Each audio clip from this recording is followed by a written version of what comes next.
vivir en las promesas de Dios demanda de un creer de manera constante. Hay una palabra que muchas veces nosotros nos olvidamos, constante. La fe se desarrolla o tiene que ser algo constante en nosotros, no algo que un día está y mañana no está. Como que un día me levanto con fe, un día yo creo, un día soy capaz de conquistar el mundo entero y el otro día el mundo me conquista a mí. No, tiene que haber una constancia, ¿no? Donde nuestra fe se va reafirmando por cada experiencia que nosotros vamos viviendo.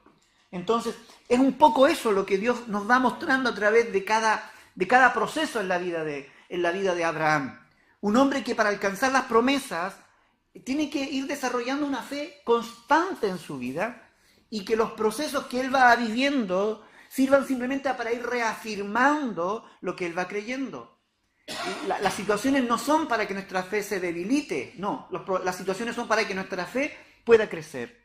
Hoy quiero enfatizar y vamos hoy día a poner el acento en una crisis que vivió Abraham para poder alcanzar esa promesa. Está en Génesis capítulo 15, versículo 1 al 3, y luego vamos a leer Génesis 16, 1.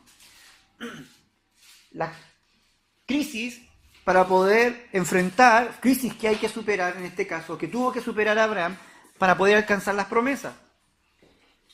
Pasaban los años, a estas alturas Abraham ya tenía unos 85 años, por ahí o más, al menos más de 80 tenía, cuando de pronto se mira y se da cuenta de que habían pasado los años y que la promesa no se cumplía. Los hijos no llegaban, él se iba poniendo viejo y de pronto entra en un diálogo con el Señor, ¿cierto? Y le dice, después de estas cosas, versículo 1, vino la palabra de Jehová a Abraham en visión diciendo, no temas, Abraham, yo soy tu escudo y tu galardón será sobremanera grande. Y respondió Abraham, Señor, le dice, ¿no? Señor Jehová, ¿qué me darás siendo así que ando sin hijo? Y el mayordomo de mi casa es ese Damaseno, Eliezer. Dijo también a Abraham, mira, que no me has dado prole, le dice, ¿no? Mira, que no me has dado prole. Y aquí que será mi heredero un esclavo nacido en mi casa. Primera crisis allí, ¿no? Una crisis que él estaba viviendo. Está pasando el tiempo y todavía veo que las promesas no se ha concretado, que la promesa no se ha cumplido. Veo que los tiempos van pasando, yo me voy poniendo viejo y no pasa nada, no me has dado prole, no me has dado hijo. Pero no me dijiste que me ibas a dar un hijo.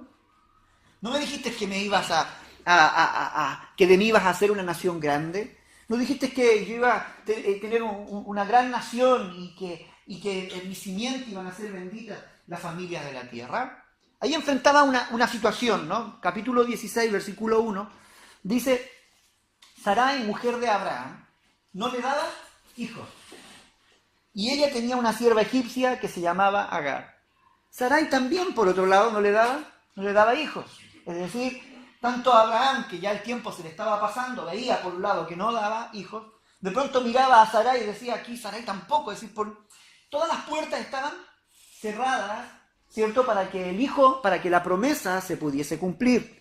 Entonces vemos aquí que hay una crisis, que hay una situación de esterilidad, ¿cierto? Que se está dando y que hace imposible, vamos a llamarlo así, imposible que la promesa se concrete. Claro, sin hijos no hay promesa. Sin que lleguen los hijos no había promesa, porque se supone que a través de los hijos iba a venir esa nación, iba a venir la descendencia y la nación grande en la cual ellos se tenían que cumplir. Pero bueno, para cada crisis siempre hay una solución. Por un lado Abraham dice, bueno, si yo no tengo hijos, entonces ¿quién me va a heredar? Va a tener que heredarme la descendencia de mi siervo, ¿cierto? De mi siervo Eliezer, el Damaseno. Legalmente, los siervos de confianza, los brazos derechos, diríamos nosotros en nuestra época, ¿no? Eran los que heredaban los bienes de su señor. Eran los que terminaban administrando y quedándose con los bienes de mi señor. Por otro lado, también Agar Sara mira y ve que ella es estéril, pero automáticamente dice que tenía una sierva que se llamaba Agar. Es decir, la solución, dice entonces, a ver, ¿qué día vamos a tener? Por un lado, el siervo Damaseno, dice Eliezer, le dice Abraham a Dios, entonces Eliezer me va a tener la descendencia. Por otro lado, por el lado de Sarai, bueno, si Sarai es estéril, entonces el hijo vendrá por el lado de Agar, vendrá por allí la solución. Siempre cuando enfrentamos una crisis, ya hemos visto, y no es la primera vez que lo vemos, siempre la tendencia es buscar soluciones, ¿cierto?, a nivel natural, a nivel legal, a nivel humano. Siempre es la solución. Siempre nosotros vamos a buscar, y eso es un poco. Por un lado, porque queremos que la promesa llegue. Otro lado, como que queremos ayudar un poco a Dios. Otro lado, para no quedar mal parado frente a una palabra de promesa que hemos soltado y que nuestro Dios no vaya a quedar como mentiroso. A veces como que queremos respaldar, cubrirle las espaldas a Dios. Pero sea cual sea el motivo, siempre buscamos una solución, ¿no? Pero lo que no sabemos es que cada crisis muchas veces trae más crisis. Que cada crisis trae otras crisis añadidas. Si no le solucionamos y si no buscamos la forma. Ahora la pregunta es, ¿cómo se deben enfrentar esos conflictos? Nosotros decimos ya, creyendo en Dios. Perfecto, creyendo en Dios. Pero ¿cuál es la forma que Dios le da para traer solución a los conflictos? Y esta mañana lo que yo quiero es ver la forma. Yo quiero que ustedes me acompañen a ver la forma como Dios soluciona los conflictos. Cómo Dios interviene solucionando conflictos en nuestra vida. Cómo Dios interviene guiándonos para que sus promesas se cumplan, los conflictos sean superados y nosotros podamos ver la mano de Dios obrando de manera sobrenatural en nuestra vida. Yo no sabía cómo llamarlo hoy día la palabra. Yo decía lo natural y lo sobrenatural. Lo jurídico y lo sobrenatural. No sé, pero siempre llegaba a lo sobrenatural. Porque me doy cuenta de que en medio de todas las situaciones que nosotros podemos enfrentar, Dios siempre tiene una forma, tiene sus formas misteriosas de obrar, pero siempre sus formas misteriosas van acompañadas, ¿cierto?, de algo sobrenatural. El capítulo 16, del versículo 2 en adelante, nos narra la historia de cómo Abraham y su mujer, o influenciado por su mujer, van buscando soluciones a esta crisis. La que heredara su siervo Eliezer queda descartada, porque aquí se presenta una posibilidad también jurídica y legal mucho mejor, que era que Abraham pudiese tener hijos, ¿cierto?, con la sierva. Dijo entonces Sarai, versículo 2. Voy a leer algunos versículos en adelante. A Abraham: ¿ya ves que Jehová me ha hecho estéril? Te ruego pues que te llegues a mi sierva, quizá tendré hijos de ella. Y atendió Abraham el ruego de Sarai. Esto no nos debe sorprender, porque antiguamente cuando las mujeres eran estériles, las amas eran estériles, si tenían esclavas de confianza, las esclavas podían tener hijos en representación de ellas. Entonces el hijo, claro, nacía de una esclava, pero el hijo era de ella. Entonces se usaba esa figura legal, vamos a decirlo así. Y Sarai, mujer de Abraham, tomó a Agar, su sierva, egipcia, al cabo de 10 años que había habitado Abraham en la tierra de Canaán, y la dio por mujer a Abraham, su marido. Y él se llegó a Agar, la cual concibió, y cuando vio que había concebido, miraba con desprecio a su señora. Madre mía. Entonces Sarai dijo a Abraham: mi afrenta sea sobre ti. Yo te di mi sierva por mujer, y viéndose encinta, me mira con desprecio. Juzgue Jehová entre tú y yo. Y respondió Abraham a Sarai: he aquí tu sierva está en tu mano, haz con ella lo que bien te parezca. Y como Sarai la afligía, ella huyó de su presencia. Y la halló el ángel de Jehová junto a una fuente de agua en el desierto, junto a la fuente que está en el camino de Sur, y le dijo: Agar, sierva de Sarai, ¿de dónde vienes y a dónde vas? Y ella respondió: huyo delante de mi señora Sarai. Y le dijo el ángel de Jehová: vuelve a tu señora y ponte sumisa bajo su mano. Le dijo también el ángel de Jehová: multiplicaré tanto tu descendencia que no podrá ser contada a causa de la multitud.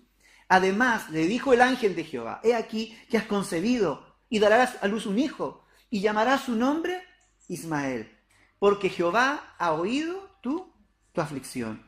Y él será hombre fiero, su mano será contra todos, y la mano de todos contra él, y delante de todos sus hermanos habitará. Entonces llamó el nombre de Jehová con que ella hablaba, tú eres Dios que ve, porque dijo, ¿no he visto también aquí al que me ve? Por lo cual llamó el pozo, pozo del viviente que me ve. He aquí está entre Cades y Bered. Y Agar dio a luz un hijo a Abraham, y llamó a Abraham el nombre del hijo que le dio a Agar, Ismael. Y era Abraham de 86 años cuando Agar dio a luz a Ismael. 86 años. 11 años después de la promesa. Aquí hay varias cosas que se provocan en medio de este conflicto. Buscan una solución legal, buscan una salida legal, una salida natural, una salida humana, por decirlo así, a la situación conflictiva que ellos estaban enfrentando para que la promesa se cumpliera. Pero esto redundó en un caos. Todo esto, hubo un caos allí, pero terrible. Yo creo que los problemas familiares son más difíciles de sobrellevar que cualquier otro problema. Cuando el problema se instala en el corazón del matrimonio, en el corazón de la relación matrimonial, eso ya es mucho más conflictivo. Podemos tener un problema con un hijo, podemos tener un problema con el vecino, podemos tener problemas hasta con la suegra o el suegro, ¿no? Con los hermanos allá, pero cuando se instala en la relación matrimonial, eso ya es complicadísimo. Aquí, por intentar dar una solución a este conflicto, a esta crisis, la situación se vuelve en contra de ellos.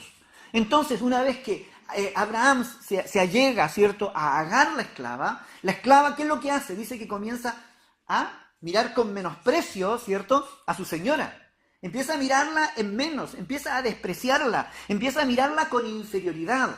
¿Y qué se provoca aquí? Una lucha de poderes, ¿no? Hay una lucha de poder. ¿Quién tiene más poder? Ahora yo me voy a convertir, seguramente pensaba Agar, en la esposa o en la preferida de Abraham, y tú, Sarai, te vas a quedar en segundo plano, porque tú no vas a ser capaz de darle hijos. Mira, tú ya eres una viejita, yo todavía estoy en edad fértil. Tenemos que tener presente de que aquí no solamente era un tema de que había una esterilidad de por medio, sino también había un tema de edad, porque Sarai ya no estaba en edad ya se le había cortado la menstruación, ya no estaba en edad de procrear. En cambio, la otra mujer estaba en una edad fértil todavía, era una esclava de edad fértil. Entonces había una lucha allí, una lucha donde estaba el menosprecio, estaban los sentimientos de inferioridad y superioridad, había una lucha de poder, de posicionamiento, ¿quién va a mandar? ¿Quién no va a mandar? ¿Quién va a gobernar? ¿Quién va a terminar ganando el corazón y la gracia de Abraham? El temor también, por otro lado, de perder la posición y el control. Y por qué no decirlo, los celos también allí de por medio, ¿no? Parece que a Abraham le está gustando más pasar tiempo con Agar que conmigo. Entonces, Sarai se da cuenta de que lo que ella había pretendido hacer, ¿cierto? De muy buena manera y ¿cómo se llama? Y apelando a estos derechos legales, se le termina volviendo en su contra. Va donde Abraham y le dice a Abraham, la hemos liado, la has liado. Ahora todo lo que está pasando, esa afrenta, mi vergüenza se vuelca sobre ti. Es muy interesante, ¿no? Porque la que había armado la situación y a quien se le ocurrió la idea había sido a ella, ¿no? Y sin quererlo, sin pensarlo, se estaba volviendo en su propia contra. Hay una lucha aquí de poderes. Y luego, ¿qué ocurre? Que Abraham le dice, bueno, esto es esclava, haz con ella lo que tú quieras, lo que bien te parezca. ¿Y qué es lo que hace Sarai? Dice la Biblia que comienza a afligirla. La palabra afligir significa allí intimidar. Anote ese detalle, por favor. Anótenlo porque eso tiene mucho que ver con lo que vamos a ver más adelante. Significa intimidarla, significa oprimirla. Algunos dicen que el original lo que quiere decir es que comenzó ya a golpearla, a maltratarla, a actuar violentamente sobre ella. No me cabe la menor duda. Si era una esclava, era tratada como un objeto, ¿no? Como una esclava solamente. Entonces pareciera que Sarai empezó a descargar toda su frustración, toda su ira, la empezó a descargar, ¿cierto?, en la vida de esta mujer. ¿Qué es lo que hace esta mujer? Dice, muy bien, dice, si me quedo aquí la cosa no va a mejorar, más encima la culpa no es mía, yo no puedo rebelarme contra mi ama, mejor voy a huir, voy a terminar escapando, mejor voy a huir y ya veré lo que pasa con mi vida. Ya huiré al desierto, huiré al lugar, huiré a un lugar desprotegido allí. Y ella sin pensarlo mucho, sin pensarlo dos veces, dice que se va al desierto. Y cuando está en el desierto, aparece el ángel del Señor, ¿no? se le aparece el ángel. Aquí hay una cosa que a mí me llama mucho la atención y quiero que pongan mucha atención en esto. Era una esclava. Era una esclava. Pero los cielos se mueven en favor de la esclava. Los cielos se mueven en favor de la esclava. Pero si era una esclava. Si la promesa era con Sarai. Si la promesa era con Sarai y Abraham. Pero los cielos parece que se empiezan a mover y se activan en favor de una esclava. Cualquiera podría decir, oye, mejor ni no, es esclava. Y lo que conciba, dejémoslo allí, no pasa nada. Pero no, los cielos comienzan a moverse y se activan en favor de la... Y aparece este ángel allí, ¿no? Y le dice de dónde vienes, a dónde va. Ella responde lo que le está y le presenta su situación al ángel. El ángel le dice, mira, vuélvete, y me llama mucho la atención, vuélvete tu señora y ponte sumisa. Pareciera que la actitud de Agar, que había traído conflicto, y claro, con Sarai, era una situación de falta de sumisión. Entonces, claro, ambas estaban golpeando, ambas luchando por el poder, una con derechos, la otra sin derechos. Pero Dios le dice, el ángel le dice, vuélvete y ponte sumisa, no luches con el poder, no luches contra quien está sobre ti, no luches contra tu ama. Pero bueno, esa es una situación allí que no quiero detenerme, ¿eh? Pero ¿aquí dónde viene? Mira la palabra que suelta Dios. Le dijo también el ángel de Jehová, multiplicaré tu descendencia, que no podrá ser contada a causa de la multitud. ¿Por qué le da una promesa a Agar? ¿Por qué Dios le da una promesa a Agar? Esta promesa, si se dan cuenta, es similar a la que tenía con Abraham. Haré de ti una nación grande, tu descendencia se multiplicará. Y ahora esa misma palabra se la está dando a Agar. ¿Por qué? ¿Dónde está? ¿Qué pasa aquí? Si Dios no tenía la promesa no era con esa mujer, ni con su descendencia. No había un propósito con esa. Pero como que algo ocurre aquí. No sé si a ustedes les llama a ustedes la atención. Aquí hay una cosa un poco misteriosa. Es decir, porque la cosa podría haber sido, mira, tienes un hijo y ya está. Te voy a ayudar con tu hijo. Me das pena, te voy a tener misericordia. Vas a tener un hijo, va a sobrevivir ese hijo, vas a ser una buena madre, no te va a faltar comida, vas a tener techo y vas a poder verlo crecer. Y ya está, y se acabó. Pero no. ¿Qué necesidad había de decir, multiplicaré tanto tu descendencia que no podrá ser contada a causa de la multitud? Lo voy a dejar ahí. No sé si les doy la respuesta o la vemos en los grupos pastorales. Pero es una cosa muy interesante, ¿no? Que esta mujer también recibe una promesa. En medio de su aflicción también recibe una promesa. ¿Por qué recibe una promesa? Porque Dios se compadece de ella, es movido a misericordia, ve la aflicción que hay en ella, ve el dolor que hay en ella, ve la injusticia de la cual ella está haciendo, y Dios tiene una palabra de misericordia con ella. Pero ¿sabe? Le voy a contar mi punto de vista. Mi punto de vista. Para mí no existen las coincidencias. No existen las coincidencias. Dios había dado una promesa a Abraham.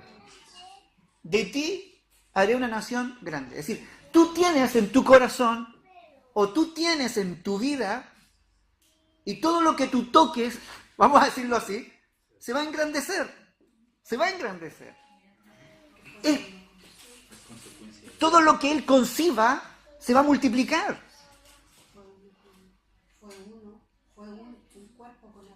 Y como fue concebida por Abraham, lo que Abraham concibió en ella se iba a multiplicar. Si hubiese sido concebida por otro personaje, te aseguro que eso no sigue. Pero fue concebida por Abraham, lo queramos o no. Aquí hay un tema que es un tema un poco extraño para algunos. Yo no sé cómo lo vais a tomar, pero para mí me queda como extraño. Cuando Dios pone la bendición y pone vamos a decirlo así, permítame usar el término, el germen de la multiplicación, ay, cuídate. Menos mal que Abraham no se acostó con más mujeres, con más siervas, sino que cuando se da cuenta que la cosa no va bien por aquí, ¡buah! Sigue con Sarai, fiel a su mujer. Me voy explicando. La promesa venía, claro, porque en cierta medida ese don espiritual, esa situación, estaba en la vida. Entonces, claro, concibió de Abraham tenía una promesa y producto lamentablemente luego eso otro de la multiplicación termina el pueblo ismaelita, ¿no?, que se termina transformando en todo lo que es los pueblos árabes, se vuelven en contra de... Pero bueno, fue un lío que se metió por haber hecho lo que no correspondía. Pero bueno, eso lo dejo allí un poco para que le deis vuelta. Siempre dejo cositas, tiro cositas ahí para que le den un poco de vuelta. Pero no quiero apartarlo del tema principal.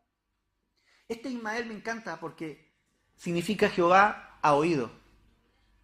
¿Qué es lo que había oído? La aflicción de esta mujer. Para nosotros pueden existir las clases sociales, pero para Dios no existen las clases sociales.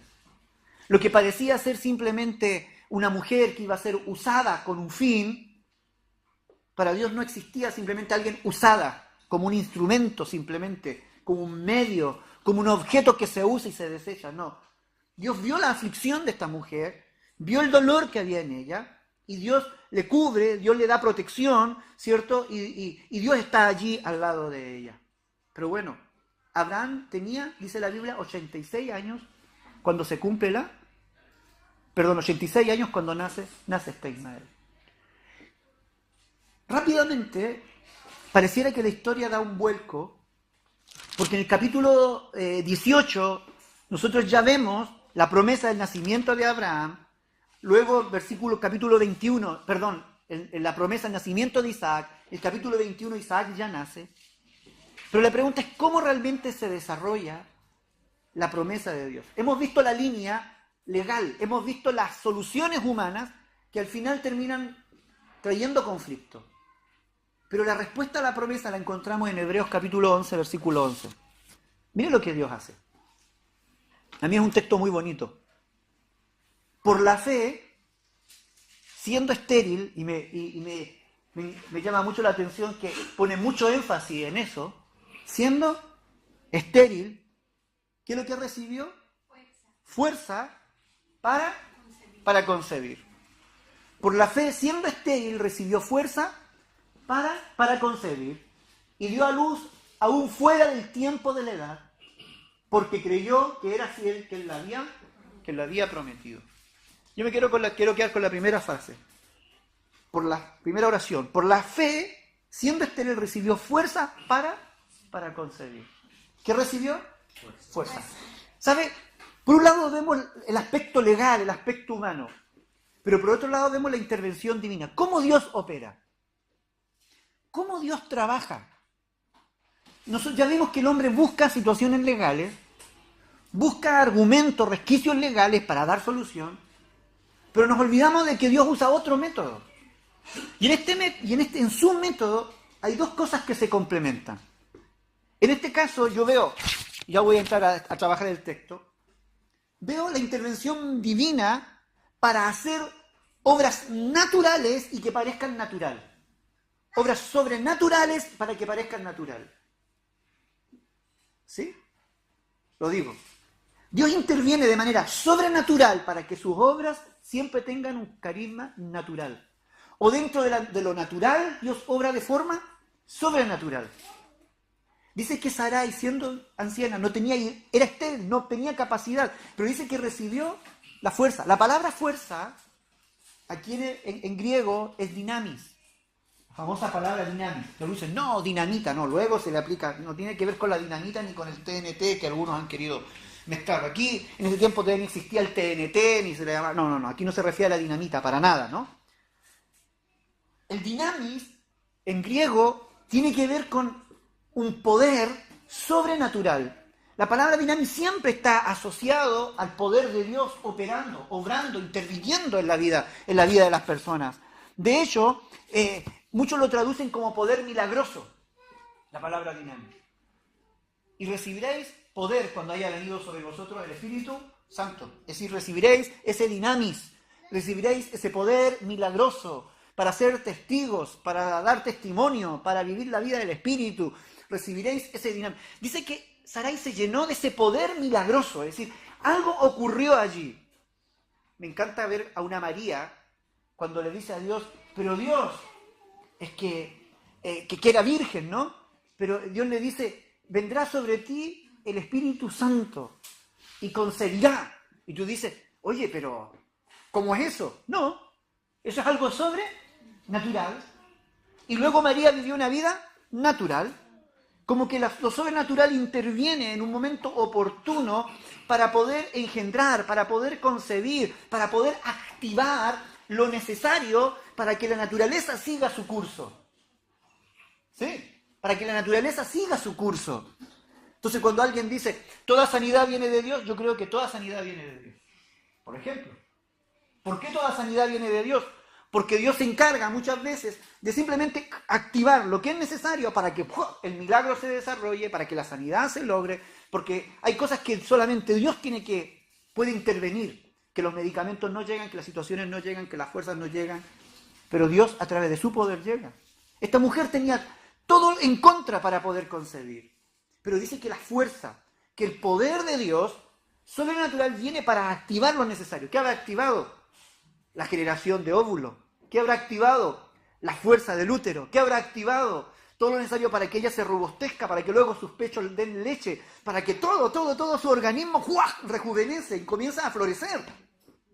No sé si me lo voy explicando. Yo no me imagino a una ancianita ahí de tantos años, que todo colgando. Sí, voy a ser mamá, pero no sé, voy a tener un parto delicado, me mandan a acostar. El médico me dijo que estuviese, pasarse en cama, que no me moviese, bla, bla. Yo no la veo a ella de esa manera. Veo que Dios le da la fuerza. Eso significa la fuerza. Le inyecta esa juventud. Y desde ese día en adelante, era una guapa que paseaba por la calle, que la gente la miraba. Eso me lo imagino yo. Son cosas mías, eso no está en la Biblia, ¿vale? Pero la veo a ella, ¿no? Viviendo la vida normal. La veo a ella con las fuerzas necesarias, ¿para qué? Para concebir lo que Dios está actuando. Por eso es que a mí me gusta mucho este proceso. Porque a veces nosotros pensamos que los milagros o que el actuar de Dios es tan sobrenatural que carece de naturalidad. ¿Me voy explicando? No. Yo veo por el contrario que el gran milagro de Dios es que lo sobrenatural parece natural. Y que lo sobrenatural lo podemos vivir de manera natural.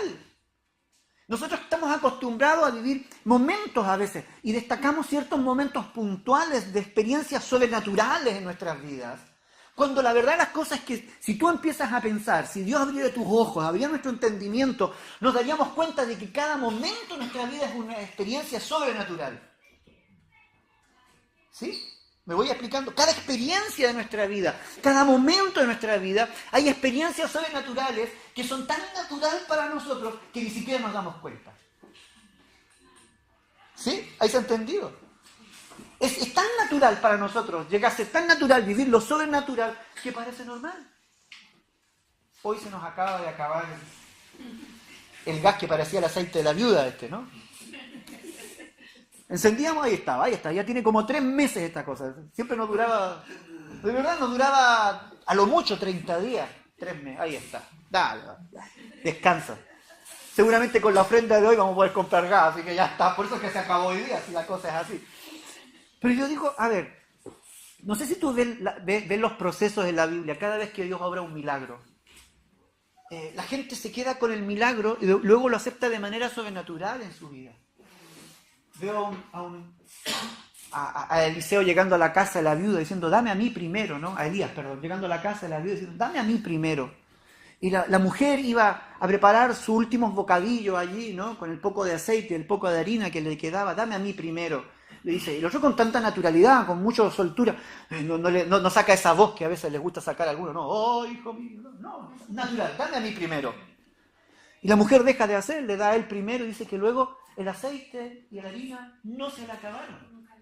Pero él iba cada día, simplemente sacaba, cogía el aceite, vertía. Era tan natural pasar el resto de su vida, fue tan natural ver la providencia de Dios. No sé si me voy explicando.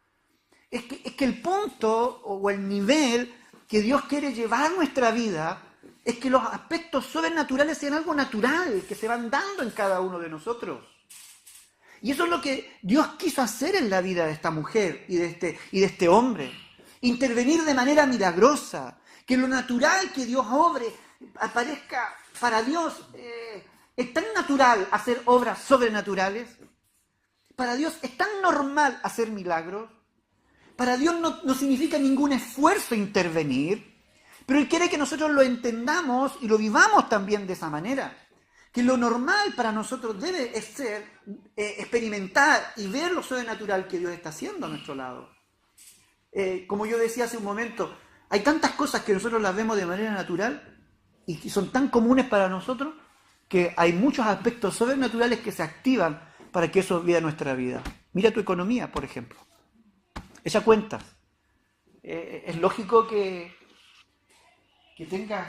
estés comiendo lo que estás comiendo y te llegue para pagar las cuentas y esto. Seguramente si uno echara cuenta, al menos a mí me pasa, ¿no? Yo echo cuenta y digo, es que a mí me falta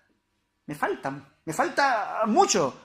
Pero a la hora de caminar, te das cuenta que algo pasa, que hay cosas que se van multiplicando, que se van poniendo. Pero ¿cómo? Esto es ilógico, las cuentas no me cuadran, ¿no? El déficit tendría que ser mayor, o la escasez debiera ser mayor, pero hay algo que pasa allí. Y uno dice, y uno lo asume con tanta naturalidad, ¿no? El que nos hayamos levantado hoy en la mañana y estemos aquí en la iglesia para alabar el nombre del Señor. Yo se digo, ¿cuánto habrá pasado? ¿Cuántas situaciones de Dios nos habrá librado para que nosotros simplemente lleguemos aquí, la adoremos y la alabemos? Para que cada mañana podamos tener la capacidad y la oportunidad de poder disfrutar de la vida. Las nuevas fuerzas que Dios nos da cuando, qué sé yo, a veces debiéramos estar reventados. La gente a veces nos mira, ¿no? Miguel el otro día nos comentaba, ¿no? De un jefe que lo miraba y decía, pero ¿cómo tú estás tranquilo? Si a mí me ha pasado menos y yo estoy pero reventadísimo con esto y aquello, pero a ti te veo hasta reír te veo, le dice, ¿no? ¿Y por qué? Y uno lo toma con tanta naturalidad cuando hay un alto ingrediente de elementos sobrenaturales que están ocurriendo a nuestro alrededor. Y eso es lo que nos permite mantenernos fuertes. ¿Sabes? Es que nosotros no estamos conscientes muchas veces de todo lo que Dios está obrando a nuestro alrededor para que tú puedas vivir la vida de manera natural, para que lleves una vida normal, entre comillas. Me voy explicando. Y no mueras en el intento, y no perezcas en el intento, no fracases en el intento, y que no termines aplastado por la vida. Hay muchas cosas que Dios está provocando para que eso ocurra. Pero bueno, Agar representa la respuesta legal, la respuesta humana y la respuesta carnal a una crisis. Agar cumplía con las leyes naturales para concebir, cumplía con las leyes civiles para concebir en representación de su dueña. Agar representa eso. Pero Dios tenía un plan que superaba las leyes naturales, porque Sara habría de concebir la promesa que Dios tenía para ella. ¿Me voy explicando? Agar representa todo eso que muchas veces nosotros buscamos, ¿sabes? Y las promesas de Dios no llegan por esas vías. Dios puede usar esas vías, pero no siempre llegan por esas vías. Gálatas capítulo 4, versículos 22 al 31. Allí ya voy a ir cerrando. Gálatas capítulo 4, está antes de Efesios. Versículos 22 al 31.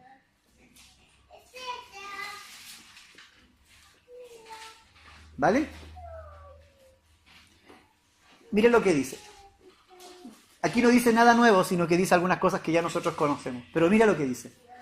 Porque está escrito que Abraham tuvo 2 hijos. ¿Sí? 2 hijos. Piensa que en tu vida siempre hay 2 hijos conviviendo. Abraham tuvo 2 hijos. Uno de la esclava y el otro de la libre.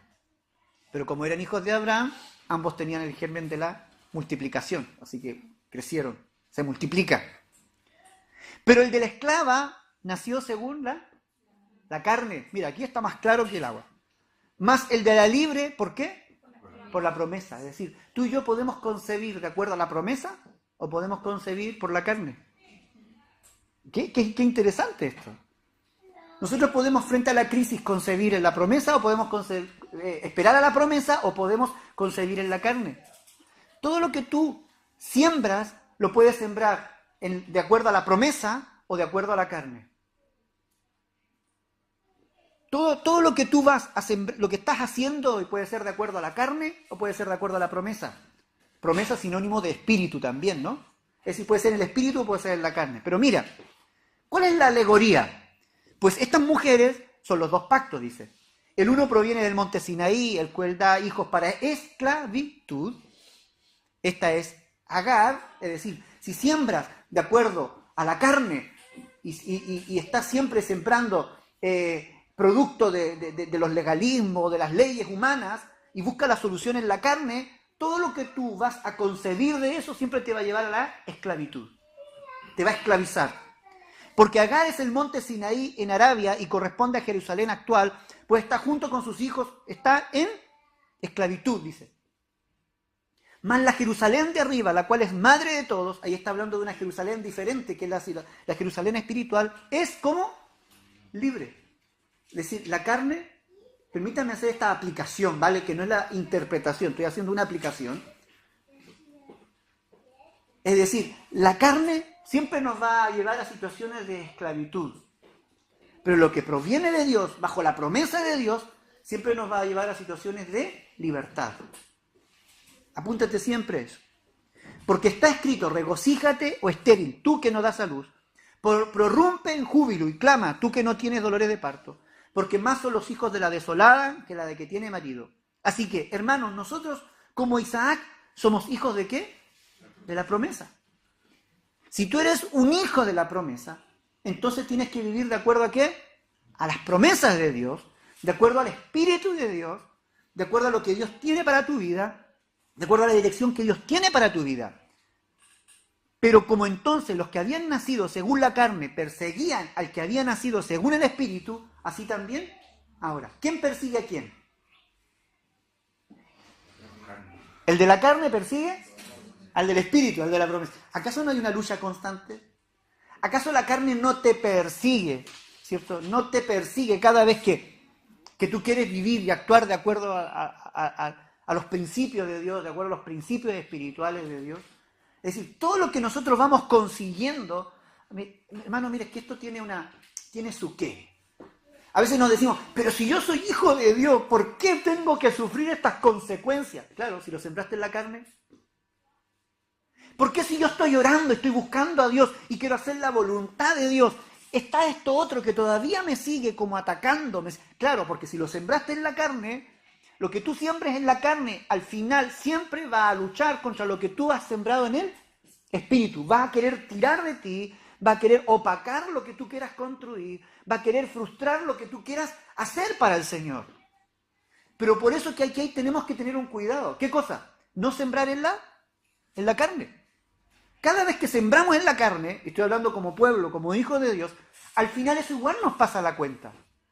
Al final igual esas situaciones se transforman en un estorbo, en un impedimento. Igual esas cosas muchas veces quieren esclavizarnos, quieren condicionarnos. ¿Para qué? Para que nuestra vida, que hemos sido llamados a libertad, ¿cierto? No disfrutemos de esa libertad que Dios tiene para nosotros. El verdadero hombre libre es aquel, y mujer libre es aquel que concibe de acuerdo al Espíritu. Y que se encarga de ir concibiendo cada decisión, cada situación, la va concibiendo, la va viviendo de acuerdo al Espíritu. Lo de la carne siempre va a terminar esclavizándose. Me llama mucho, porque aquí te habla de ese conflicto. Gálatas luego lo dice, ¿no? En el capítulo 5, ¿no? Que habla, versículo 5, versículo 16, capítulo 5, versículo 16 y 17. Digo pues, andad en el Espíritu y no satisfagáis los deseos de la carne, porque el deseo de la carne es contra el Espíritu y el del Espíritu es contra la carne. Y estos se oponen entre sí. ¿Para qué? ¿Para que no hagáis lo que quisieren? ¿Quién hace lo que quiere? No dice. ¿Haces tú lo que quieres? Melody, ¿tú crees que haces lo que quieres? ¿Alguna vez has hecho lo que has querido? Vanessa, ¿alguna vez has hecho lo que has querido? ¿Sí? ¿Quién ha hecho lo que ha querido? ¿Todo? ¿Seguro? Vale, pues no es lo que tú has querido. Ha sido lo que la carne ha querido.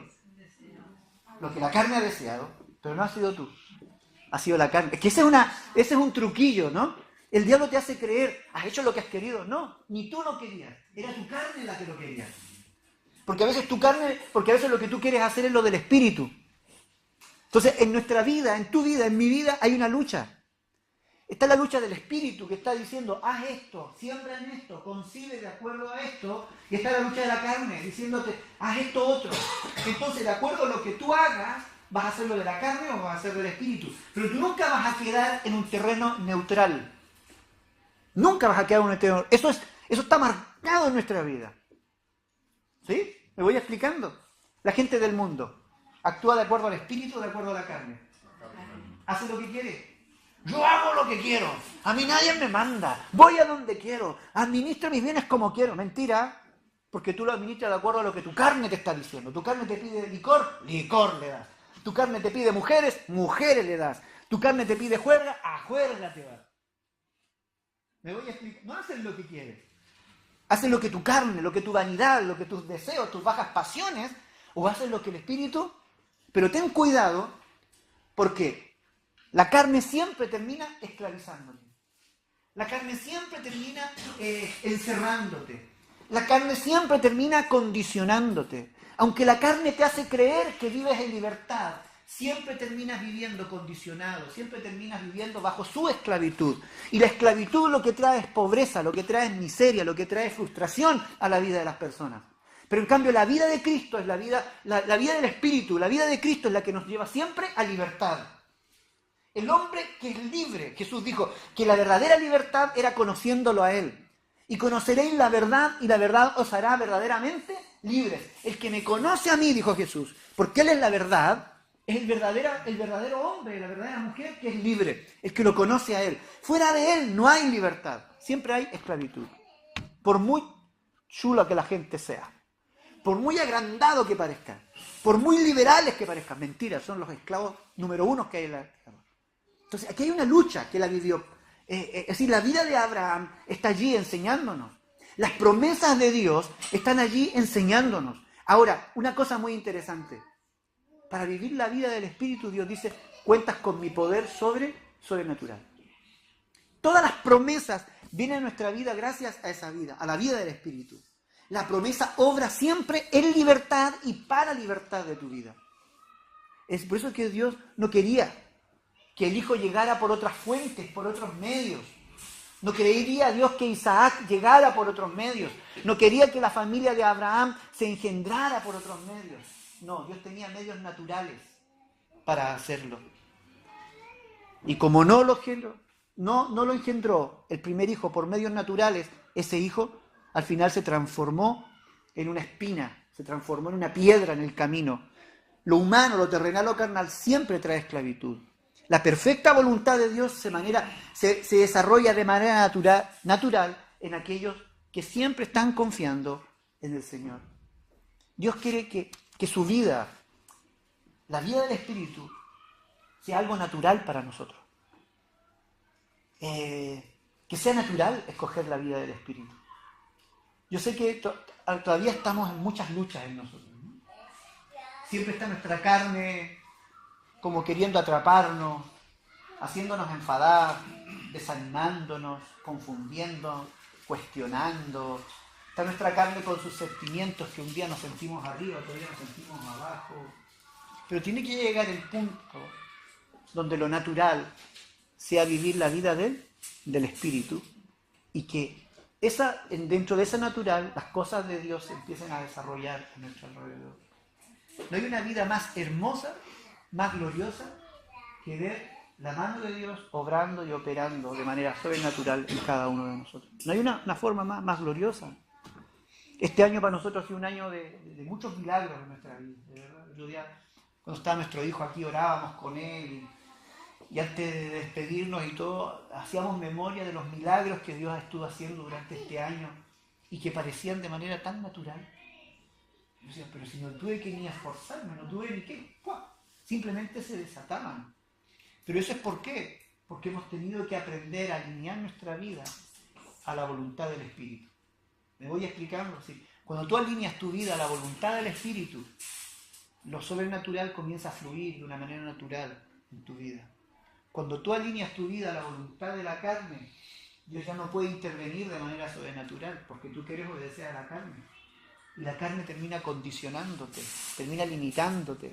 La carne trae una esclavitud tras otra, un acondicionamiento tras otro, y al final nunca disfruta. Nunca disfruta. Si hay algo que yo he aprendido del Evangelio, es que el Evangelio se disfruta. Que el Evangelio es algo para disfrutar, que el Evangelio es para vivirlo y que hay abundancia de vida en medio del Evangelio. Claro, si está el Espíritu de Dios, si están las promesas de Dios llegando a nuestra vida, ¿cómo no lo voy a disfrutar? Si veo la mano de Dios operando de manera milagrosa, ¿cómo no lo voy a disfrutar? ¿Cómo no voy a disfrutar si sé que con Dios soy más que vencedor? ¿Cómo no lo voy a disfrutar? ¿Cómo no voy a disfrutar, enfrentar un desafío si sé que Dios va respaldando todo eso porque es su perfecta voluntad? Claro que lo vamos a disfrutar. Claro que lo vamos a disfrutar. Porque cuando vivimos en la vida del Espíritu es cuando estamos alineados con Él. Y Dios desata todo lo que necesitamos para que su perfecta voluntad se lleve a cabo en nuestras vidas. Vive la vida del Espíritu.